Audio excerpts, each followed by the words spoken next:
Okay, so today I'm going to do a video based on questing. I don't have a whole lot of info on power-based situations. However, there is information about getting items into your shop. I've had a few people talk to me and question why I tell people to constantly quest, and this is to elaborate just a little further on that. I don't think I've covered enough for people to understand the difference between questing and not. So throughout the day, I probably makes around 50 to 60 million if I'm on all day actively questing and not trying to grind for materials. That is becoming an issue for Spooky Ectoplasm.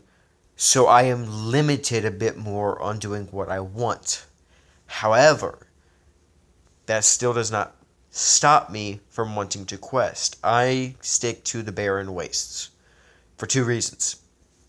One, the Barren Waste has limestone chests. They typically go for gems and gold at a decent rate, although I prefer to sell them for gold.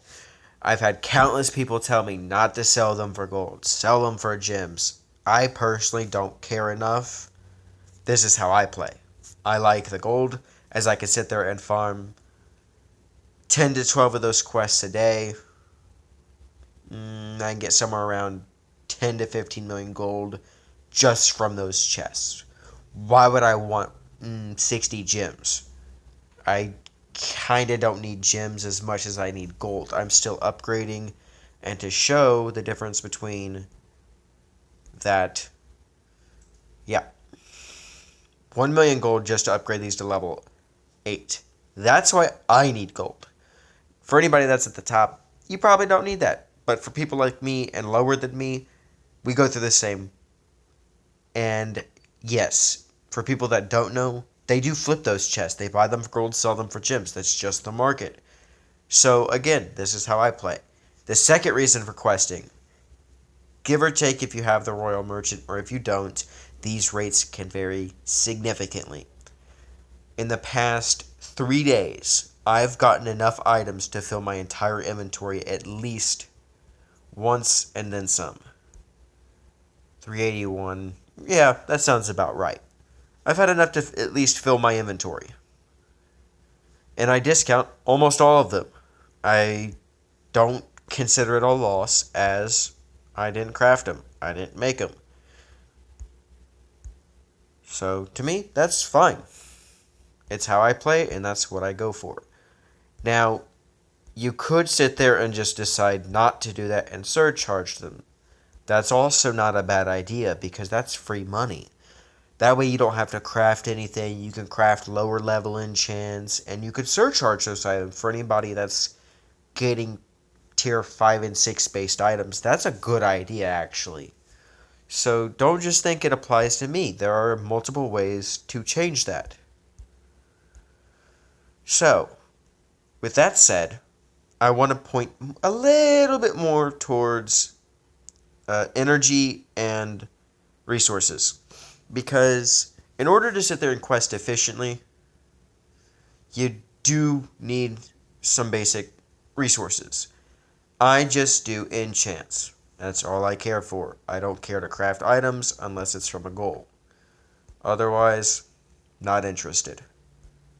Now, while I'm only sitting there questing for items and buying off the market for specific items, there are times where I need to craft for blueprints.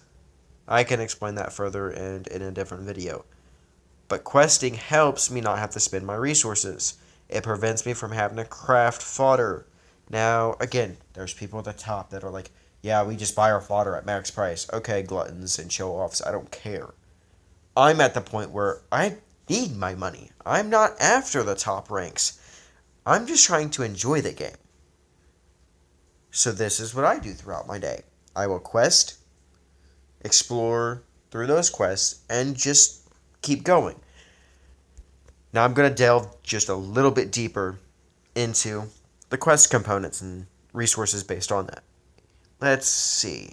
Anything up to specifically pertaining to the moon crystals, bronze fangs, and white sand, I sell those throughout the day for just a little bit more than their base value because I'm just questing in those areas. I don't need those items. And anything below rustworm scales. I kind of use rustworm scales a bit in several recipes throughout the day when I'm trying to craft lower level enchants, so I kind of try to keep those mostly full.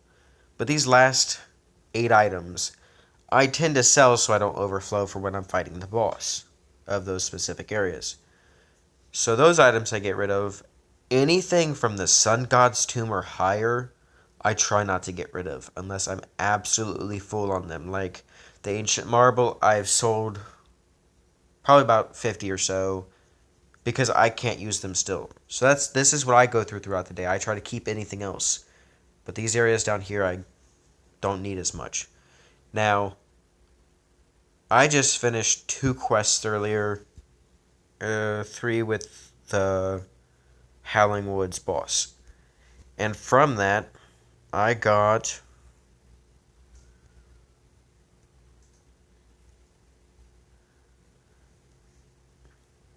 these were from the Haunted Castle, Haunted Mansion, same thing. And these have been from, I believe I got these from the Howling Woods boss. This was from probably the Barren Waste and probably the Barren Waste 2. So just in those 4 quests, I got over 20 items, and I've even sold the few already. So quests can be lucrative just on the sense of fodder. Again, I don't go through 300 to 400 items a day. I go through, if a couple dozen. These items up here, the luxurious attire, this is the item I cycle through. This is one of the items I'm doing. And I'm waiting for better deals to sell those, but for the time being, I'm just selling the fodder to speed up crafting. And yes, I'm discounting it. I don't need it. I have explained it a few times that when it comes down to the questings and the resources that are dropped, that I personally don't consider it a loss to discount them because I never made them. That's just extra money in my pocket. So with that said and done, I think that covers questing. If you have any questions or comments about the video, please leave it down in the comments below. I would like to see some questions.